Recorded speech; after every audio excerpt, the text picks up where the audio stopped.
British is a chameleon country. British is mago. The British is unstable people. The British actually invaded African continent, stole, took away our gold, our crude oil, our diamond. Everything that Africa has today is in Western Europe, spearheaded by Britain. Britain is a criminal country. I think it's a very, very wrong engagement if Biafra could at least, be communicating or cooperating with a country that subjected the Igbo Biafrans to 36 calendar month genocide, which is certainly the biggest bloodbath in Africa history. Well said, Mr. Raf. As usual, you've done super analysis to it. Now, currently, BBC has released a movie, should I say movie or a documentary, concerning the Civil War. And now, currently, it is stated that the Biafrans were the one who started this fight, actually. A lot of agitators have come out to make it clear. Are they forgetting to talk about the Aburi Accord? Mr. Raf, what would you have to say? I would like you to take us back a little back to history. Let's say in 1965, not 66, so listen well.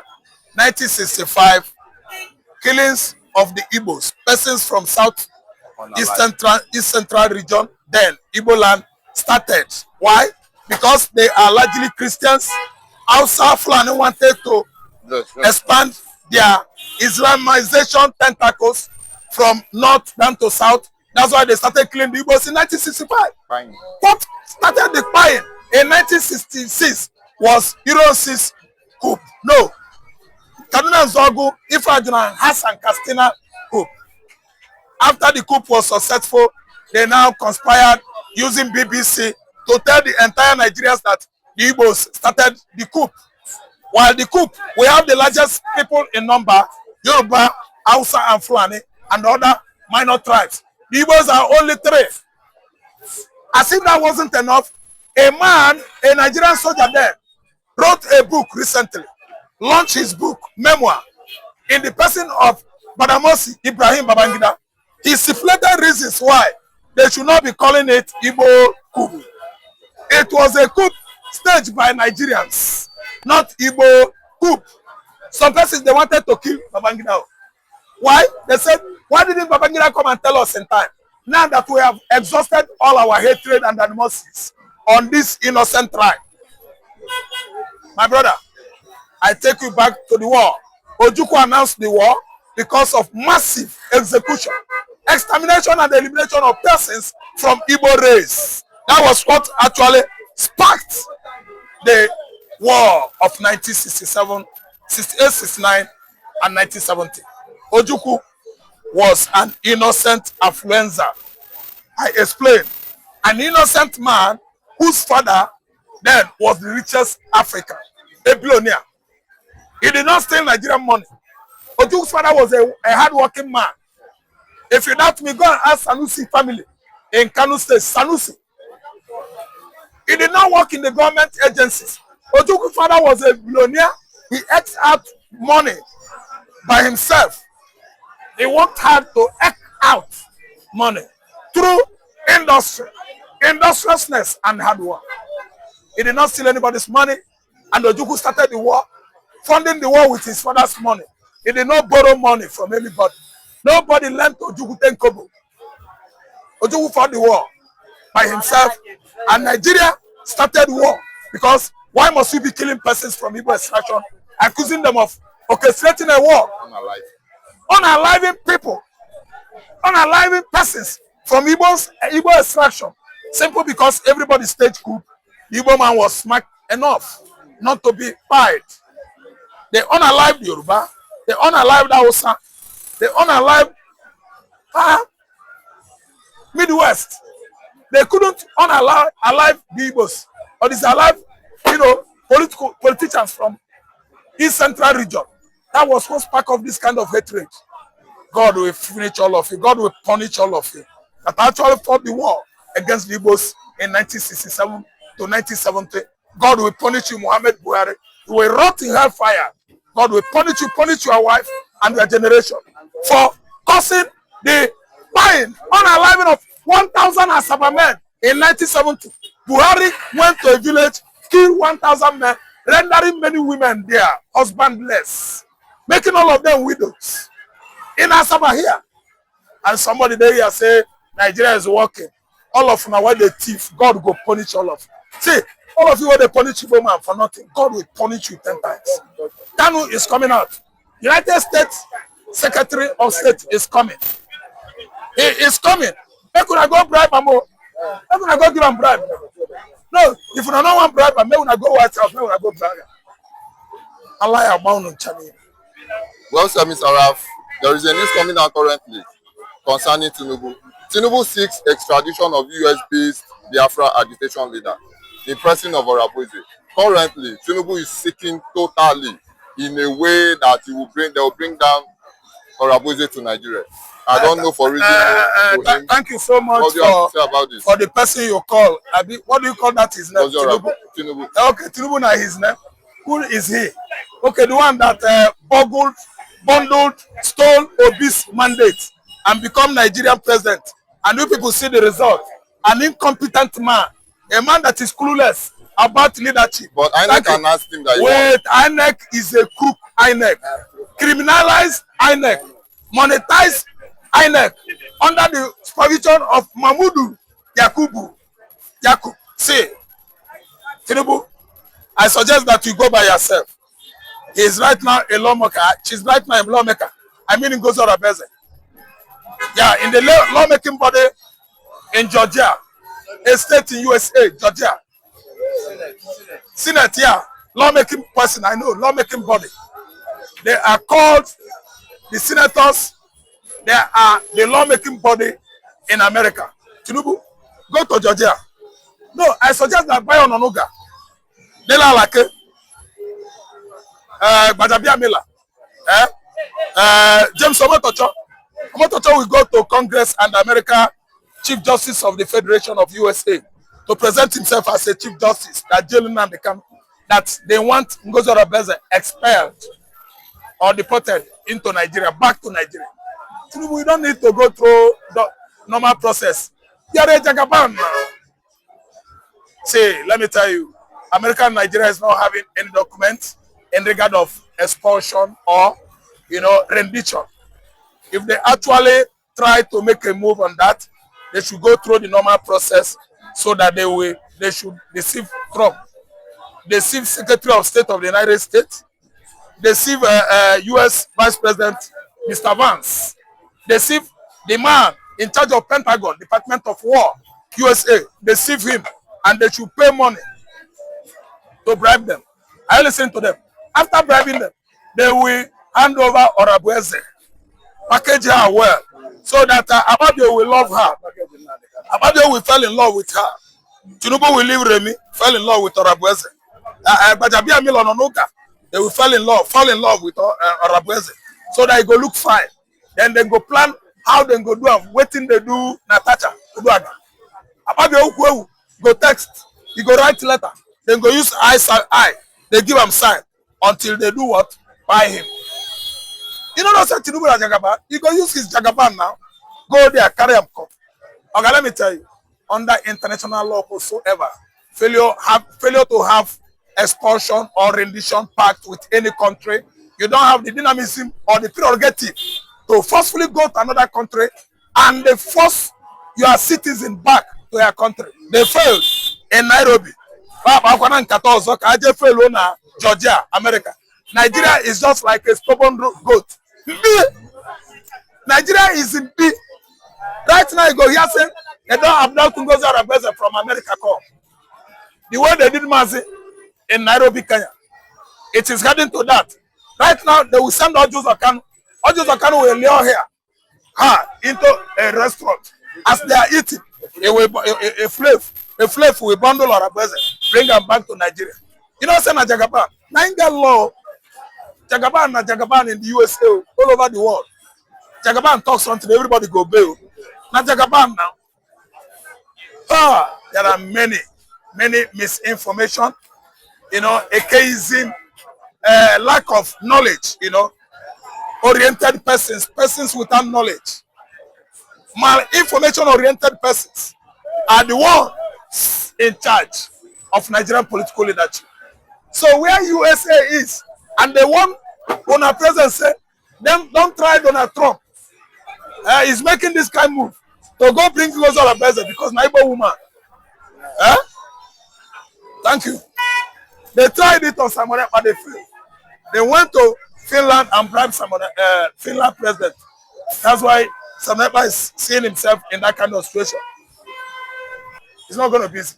Bringing other president back is like as hard as trekking from here to New York. It is not possible.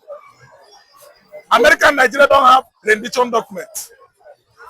And as Trump is, they have made worst of their mistake for making that kind of request.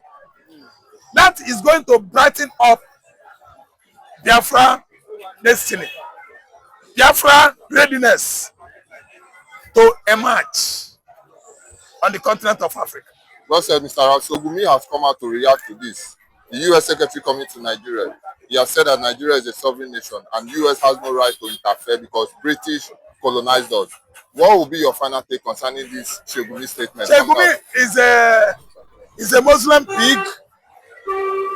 Gumi is a terrorist. Gumi is someone that suffers from, let me say, is an arsonist. He has problem with megalomania. He believes that a Fulani man is number one in Africa, but God will punish him. Listen, America has right to operate anywhere in the world. I would like to refer the pig called Gumi to Venezuela. Venezuela president and his wife, Florence, were abducted into New York. Abduction by U.S. government. What more when we are referring to Nigeria? Gumi is a madman. He suffers from what? Myopia. He is too short-sighted.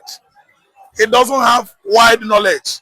The only thing is that he studied Quran, from Quran to mosque, mosque to Quran, Quran to mosque, and finally ended up in Nigerian army. The fact that he was a soldier in Nigeria still increases his head. He doesn't know.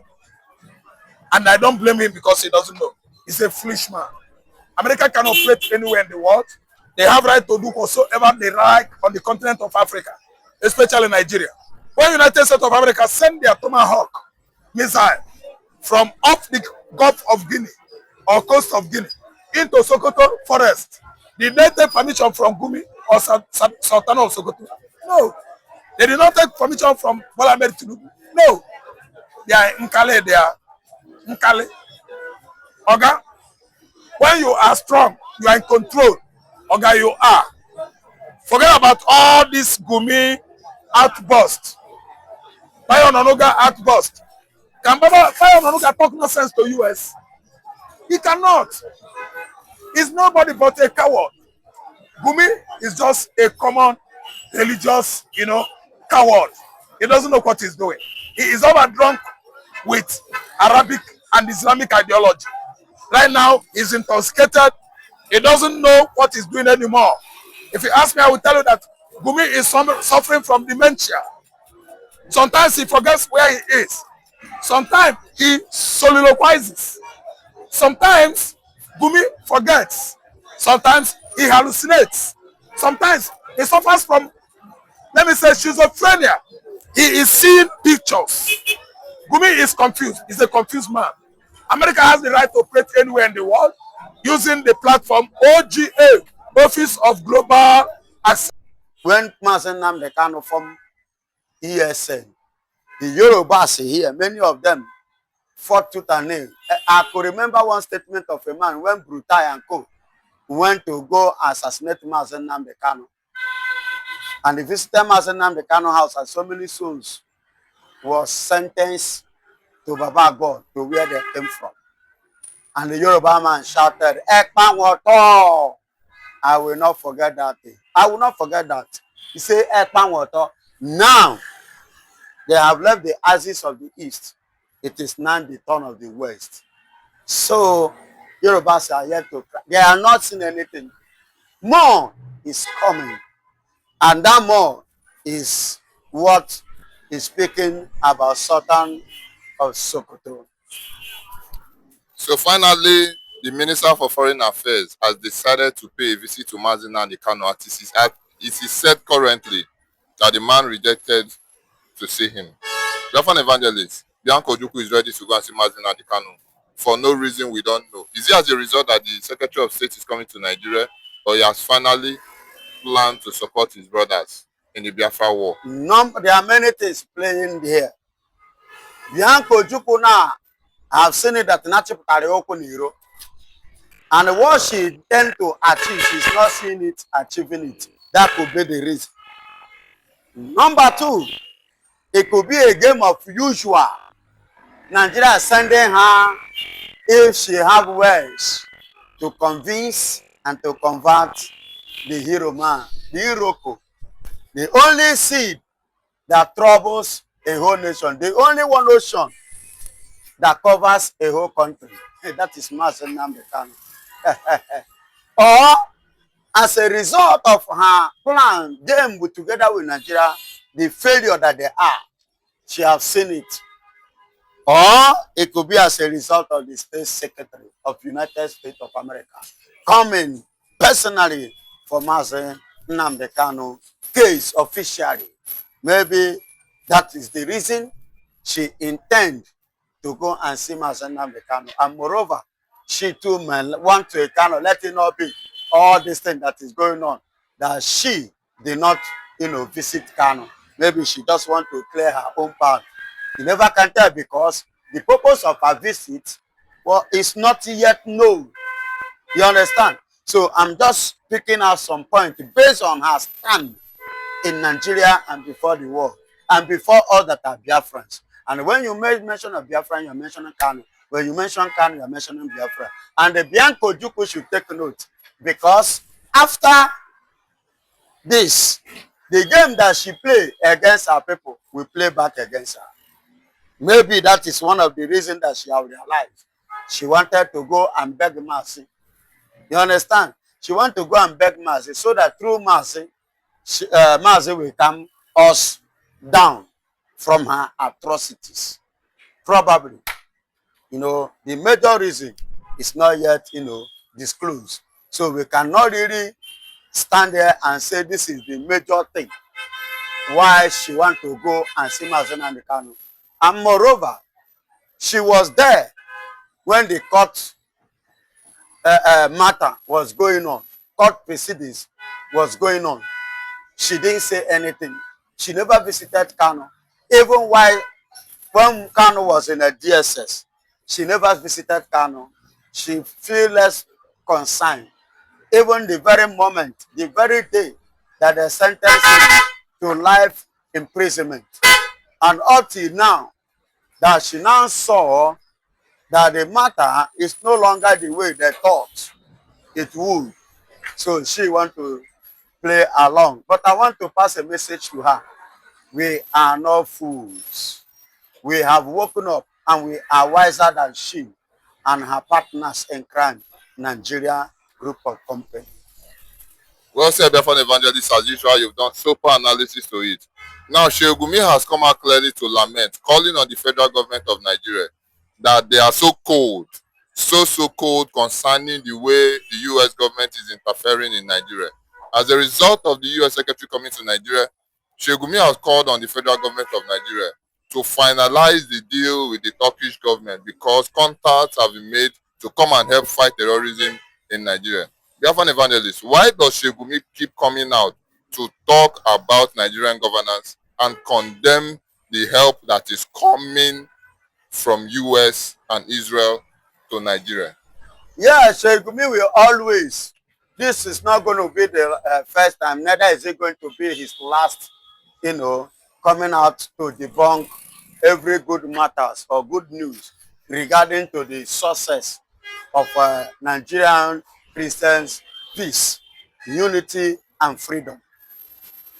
And I'm not surprised seeing him talking or speaking against it, because the Turkish that she's singing praises or calling upon or depending on, relying on, are the ones sponsoring and financing and releasing the arms which Sheikh brothers are using to disturb the the peace of the nation, Nigeria, because of a particular conquest and vision, an ambition which they are yet to accomplish.